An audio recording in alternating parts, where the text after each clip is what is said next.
পার্থক্য আসলে নেই। তখনও আমরা স্বাধীনতার পরে একটা রাষ্ট্র গড়তে আমরা ব্যর্থ হয়েছি।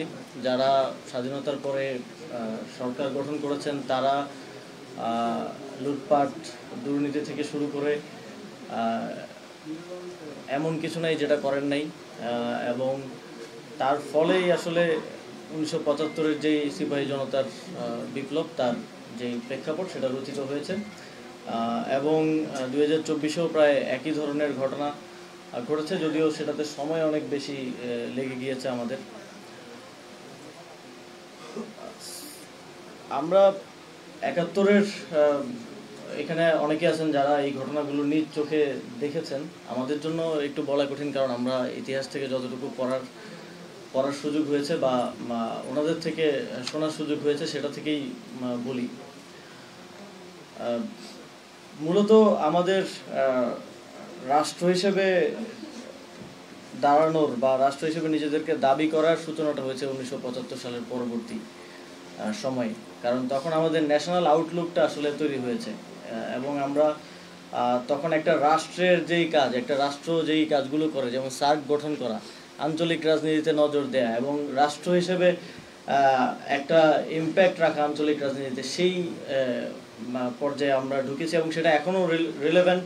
যখন আমাদের বর্তমান অন্তর্বর্তীকালীন সরকারের মাননীয় প্রধান উপদেষ্টা যেখানেই যান তিনি বারবার সার্কের কথা বলেন, সার্ককে পুনরুজ্জীবিত করার কথা বলেন। সেখান থেকে আসলে রিলেভেন্সিটা আমরা দেখতে পাই, কিন্তু আমরা কতটুকু পারবো সেটা অনেক কিছুর উপরে ডিপেন্ড করছে। এবং এখন আমরা ওয়েলফেয়ার পলিটিক্স অনেক আলোচনার বিষয়বস্তু হয়ে উঠেছে ছাত্র সংসদ, ছাত্র সংগঠন এবং রাজনীতির মধ্যে।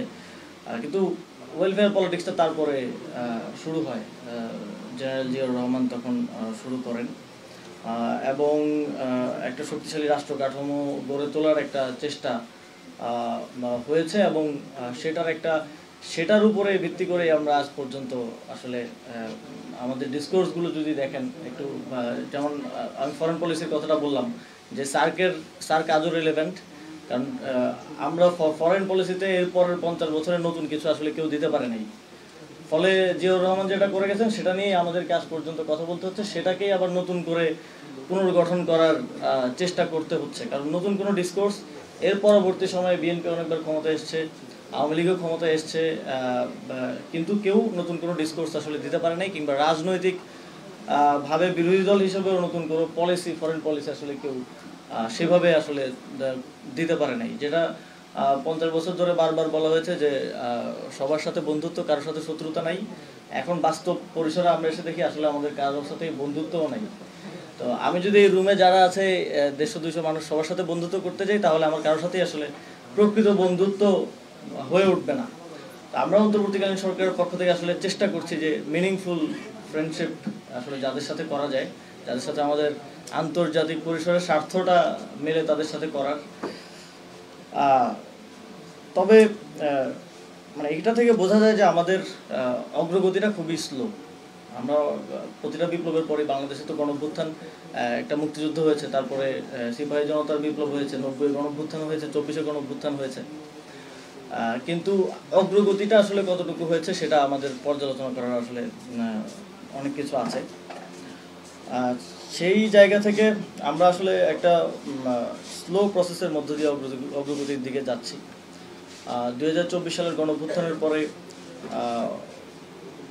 আমাদের থেকে আমরা হয়তো গণঅভ্যুত্থানের 3 মাস 4 মাস পরে এসে অনেক কিছু রিয়েলাইজ করেছি, যেটা আসলে 5 আগস্ট থেকে 8 আগস্ট রিয়েলাইজেশন আসার বা কিংবা সেই সময়কার যেই বাস্তবতা, সেই বাস্তবতার সাথে অনেক ক্ষেত্রে মিলে নাই। আপনারা দেখেছেন 5 আগস্ট শেখ হাসিনা পালানোর 1 ঘন্টা 2 ঘন্টা হয় নাই বোধহয় আমাদের রাজনৈতিক দলের নেতারা এস্টাবলিশমেন্টের কোলে গিয়ে উঠে গেছেন।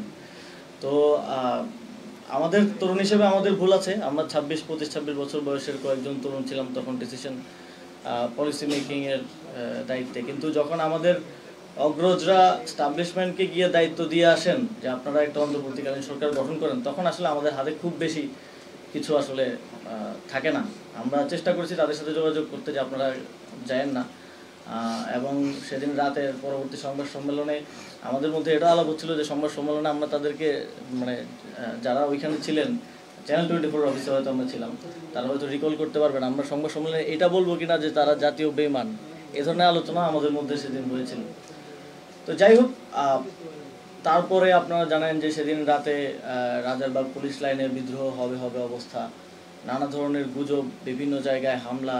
সার্বিক পরিস্থিতিতে আমাদের কাছে সেটাই বাস্তব ভিত্তিক মনে হয়েছে যে এই মুহূর্তে দেশে একটা সরকার যদি গঠন না করা যায় তাহলে স্টেবিলিটি আসবে না এবং আরও পরিণতি যে কোনো দিকে যেতে পারে, কারণ তখন কোনো অথরিটি ছাড়া আসলে হচ্ছিল না। এবং আমরা রাজনৈতিক দল কিংবা সংগঠিত যারা শক্তি আছেন তাদের দিক থেকে সে ধরনের সহযোগিতাও পাই নাই যে আমরা শহীদ মিনারে গিয়ে আসলে শপথ গ্রহণ করব। যখন এটা তো 8ই আগস্টের আগে, সুতরাং শপথ ভঙ্গ হবে না বলাই যায়। যখন আলোচনা চলছিল যে সরকার গঠনের জন্য আমরা কোথায় বৈঠকটা করব, আমার স্পষ্ট মনে আছে যে যদি রিকভার করা যায় তাহলে হয়তো জানা যাবে। আমি প্রস্তাব করেছিলাম যে আমরা ঢাকা বিশ্ববিদ্যালয়কে মিডল গ্রাউন্ড রেখে সেখানে একটা আলোচনা করতে পারি, কিন্তু আমাদেরকে বলা হলো যে আপনারা ক্যান্টনমেন্টে আসেন। তো আমরা বললাম যে ক্যান্টনমেন্টে যাওয়া আমাদের পক্ষে সম্ভব না, এবং তারপর বঙ্গভবনকে আসলে আলোচনার ভেন্যু হিসেবে একটা মিডল পয়েন্টে আমাদেরকেও আসতে হলো, কারণ তখনকার যে পরিস্থিতি ছিল সেই পরিস্থিতিতে আমরা এটাকে আসলে পেছনে ঠেলার আসলে সুযোগ ছিল না, অথবা যাদের সাথে আমাদের আলোচনা হচ্ছিল সবার সাথে এটাই আলোচনা হচ্ছিল যে একটা দ্রুত সরকার গঠন করার প্রয়োজন।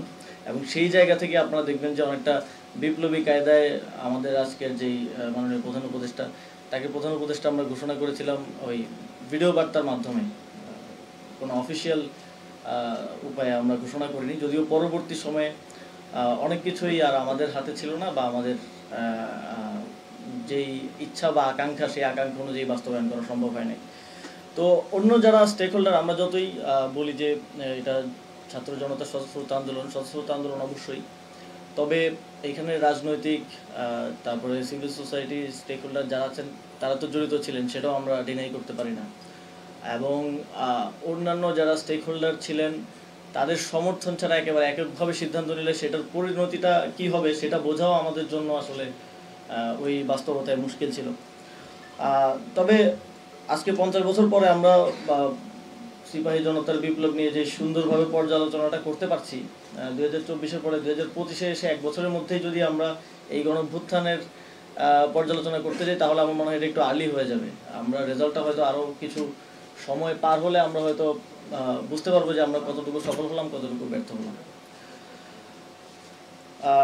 যদি 2024-এর গণঅভ্যুত্থানের আউটকামের বিষয়ে আলাপ আসে, আমরা তো গণঅভ্যুত্থানের পরপর 3টা বিষয় নিয়ে আলোচনা চলছিল, যে সংস্কার, বিচার এবং গণতান্ত্রিক রূপান্তর।